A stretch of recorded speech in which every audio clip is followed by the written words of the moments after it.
In this video, we're going to look at key elements of the ID rotary milking screen.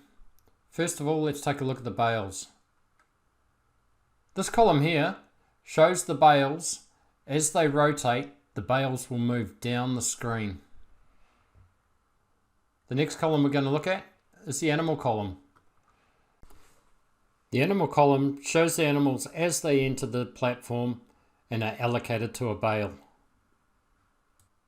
As the platform rotates, these animals will move further and further down the screen as the animal moves further away from your watching position.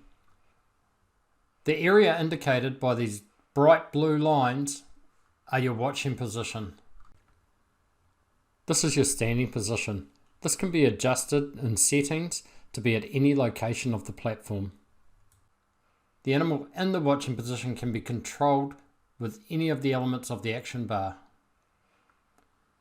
Over here we have the action bar.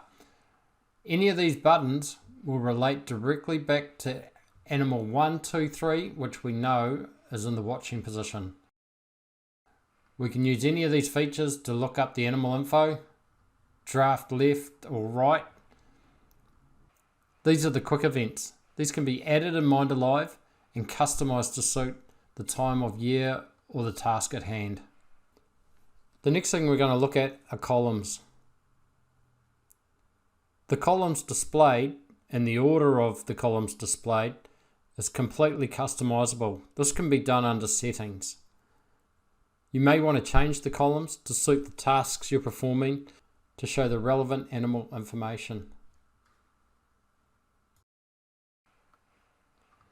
Down here at the bottom of the screen are key bits of information about the milking that's taking place. We can look at the rotation time, how many repeats we've had, how many drafts, left or right, cows milked, and the duration. This will only display if you're using the feed module.